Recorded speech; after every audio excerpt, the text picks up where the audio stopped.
Wow. All right. Hey, guys, what a beautiful Sunday morning. Hey, we had a great time this morning on our sunrise, sunny this morning. I think we got about 5:45. Went out there about 6:19, 20 minutes prior to see the sunrise. Hey, we had a great time. But man, it was wonderful. But hey, look, this morning, I'm just setting up my grill for my Sunday cook. While I'm away at church, just do a long, slow burn. But today, I love my Weber Kettle grill. Very simple to use. So if you want to do a long cook on the Weber, and this is how you set it up. You can use what I'm using right now is my slow and sear with a water divider in the middle. But you can also use what comes with the Weber Kettle grill. But if you want something a little bit longer, hey, use this. Okay. But I do have hot water in here, warm water, and I got some Kingsford. Probably about maybe I just filled it up to the top, so it's probably about maybe 5-6 pounds. And then I got some hickory wood on top. Very very easy to use. Okay. And then I got a drip pan inside to catch the juice. I'm not gonna put no water in there because I want my meat to cook, the top and the bottom. So probably around the 3 hour, 4 hour mark, I'm gonna flip the meat so the bottom side can cook also. It cooked too, but I like to flip it to get some more bark on it, or just take it out and cook straight without a drip pan. But you're gonna have some mess to clean up. So that's why I use a drip pan. All right, so we're gonna go ahead and put the grate in and put the meat on, and I'll show you what I'm cooking in just a little bit. And when I like this, I like to use. You can use barbecues. You can use tumbleweeds. I have a little propane little tank that I use, and I just set it in and just light the corner. And what's going to happen is it's just going to burn whichever side you want to burn. The left, the right. You can burn the middle, but I prefer to burn since I'm right-handed. That's the way from right to left, and it'll burn real slow. So this is probably giving about 6 hours, before if I have to refill, then I will.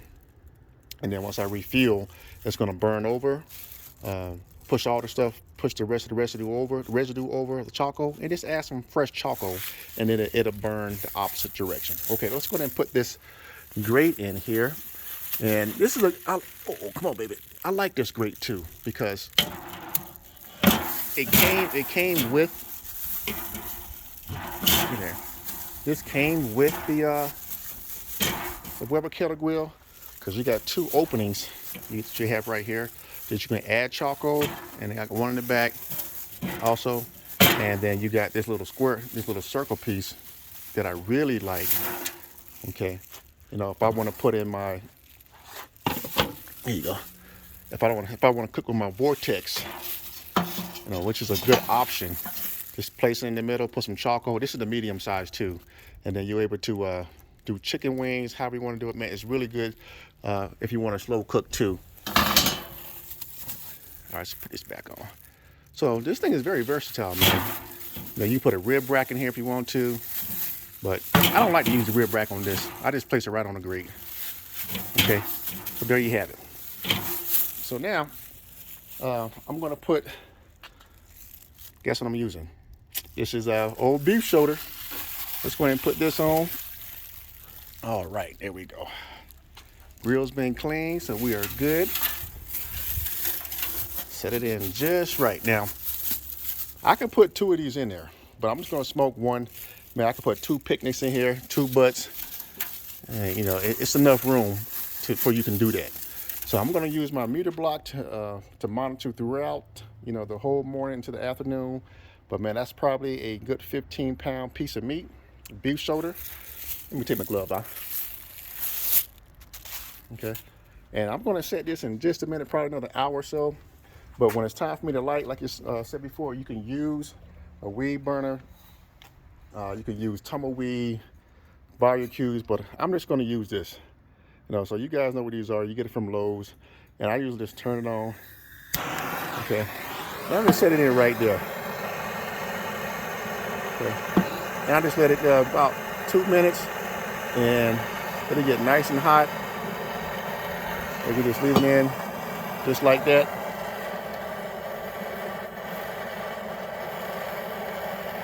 And then catch, you don't need to drop a whole bunch in there because you want it to burn slow.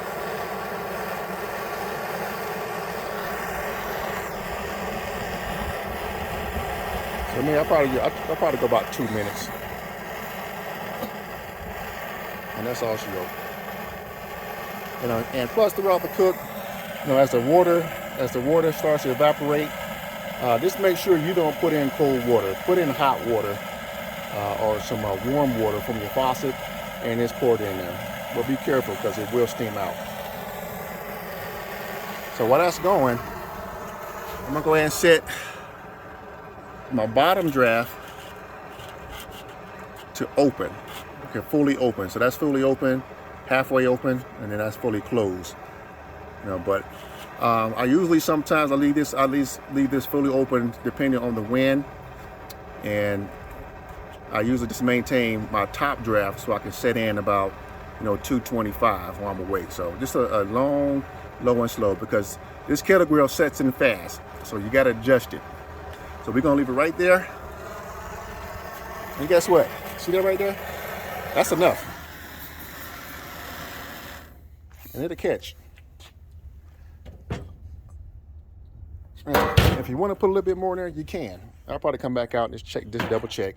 But man, I'm set up for a long cook.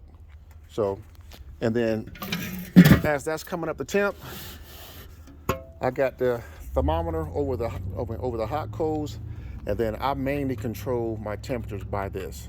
Very easy, but man, you got to do them in increments. Okay, like every 15 minutes. I already know once this gets up to about this front part gets about I'm gonna say about 200.